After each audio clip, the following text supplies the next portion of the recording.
The Israel-Palestine conflict has roots that dig deep into antiquity.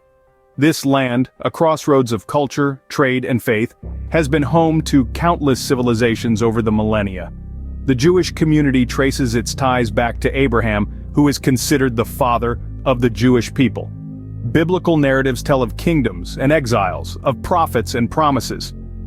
Parallel to this, the Palestinian community also shares a rich and layered history with this land. Ancient Palestinians, known as the Canaanites, settled in the region thousands of years before the birth of Christ. They developed a distinct culture, language, and identity that have left an indelible mark on the region.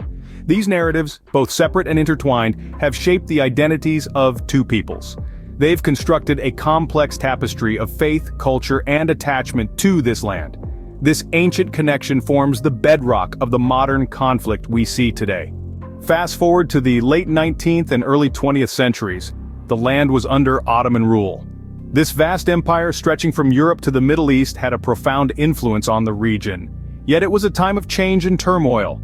The ripples of World War I reached even the distant corners of the empire, leading to its eventual collapse. In the aftermath of the war, the League of Nations entrusted Britain with the mandate over Palestine.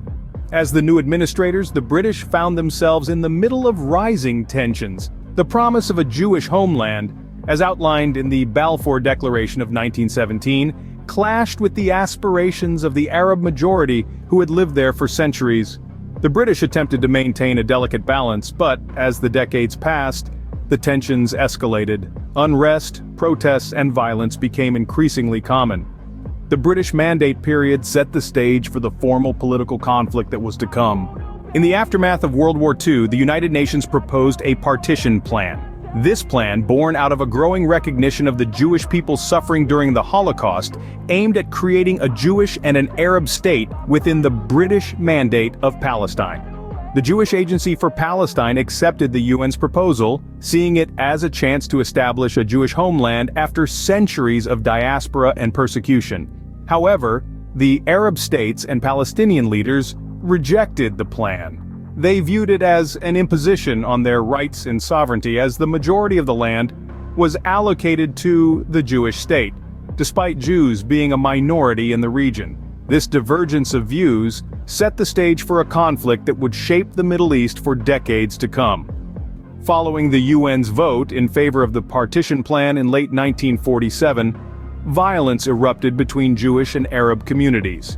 This escalated into a full-scale civil war, which in turn led to the 1948 Arab-Israeli War, also known as the War of Independence, or Nakba, depending on one's perspective.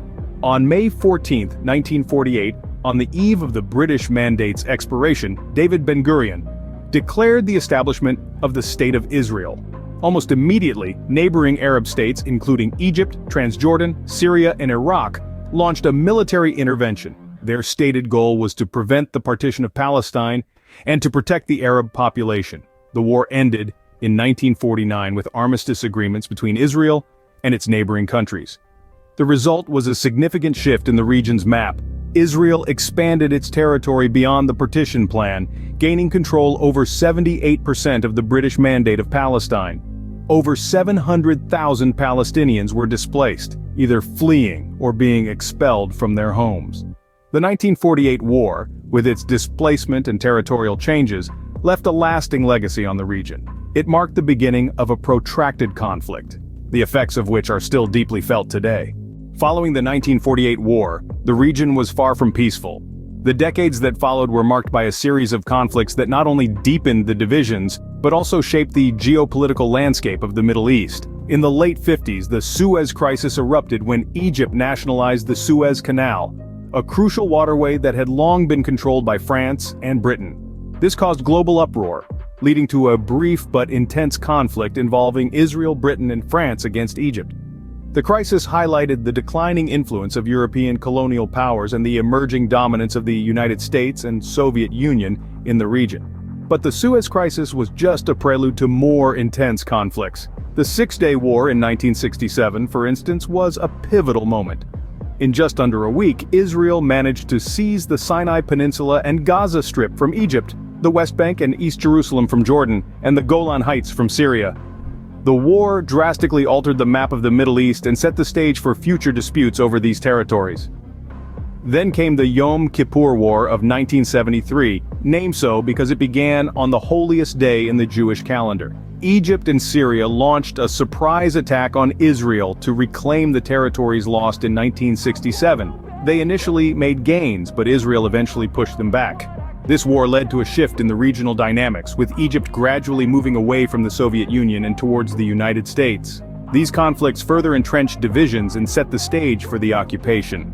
The events of these years would go on to influence the course of the Israel-Palestine conflict, highlighting the importance of understanding the past to make sense of the present. The post-war period saw Israel taking control of the West Bank and Gaza Strip. This occupation sparked major shifts in the dynamics of the Israel-Palestine conflict. During the late 70s, Israel started establishing settlements in these territories. While some saw this as an assertion of historical and religious rights, others viewed it as a violation of international law and a major obstacle to peace. By the mid-80s, tensions reached a boiling point, resulting in the First Intifada, or uprising. This was a largely Palestinian protest against Israeli occupation, characterized by civil disobedience, strikes, boycotts, and unfortunately, violence. The world watched as the conflict escalated, further deepening the divide between Israelis and Palestinians. In an attempt to quell the unrest, the Oslo Accords were signed in the early 90s. This agreement aimed to establish a framework for peaceful coexistence, and for a short while it seemed like a resolution might be within reach. However, the accords fell short of addressing key issues such as border definitions, security arrangements, and the status of Jerusalem, leaving many dissatisfied. The failure to fully implement the Oslo Accords led to the Second Intifada in the early 2000s. This uprising was marked by an increased level of violence, further straining relations between the two communities. In the midst of this chaos, another peace effort emerged in the form of the Camp David Summit in 2000. This meeting, mediated by the United States, attempted to tackle the unresolved issues from the Oslo Accords. However, disagreements persisted, and the summit ended without an agreement. Despite these peace efforts, a lasting resolution remained elusive. Today, the conflict is characterized by a host of complex issues. One of the more visible challenges is the continued construction of Israeli settlements in the West Bank, a region considered occupied territory under international law. These settlements, often fortified and guarded, create friction points between Israelis and Palestinians, exacerbating tensions and often leading to violence. In tandem with the settlements, a network of checkpoints has been established, ostensibly for security reasons. However, these checkpoints significantly impede the movement of Palestinians, affecting their daily lives, limiting access to resources and stoking resentment. Security concerns are paramount. The fear of rocket attacks, suicide bombings, and other forms of violence means that both Israelis and Palestinians live in a state of perpetual anxiety. These anxieties, in turn, fuel a cycle of mistrust and aggression. Then, there's the question of identity. Both Israelis and Palestinians assert their right to self-determination, to exist as a people in their ancestral land. Yet these claims often clash, creating a deep-seated conflict that isn't easily resolved. Lastly, we cannot ignore the role of external actors. International involvement, whether it's diplomatic, financial, or military, can significantly influence the course of the conflict. The interests and actions of these external actors add another layer of complexity to an already intricate issue. These contemporary challenges further complicate the search for peace.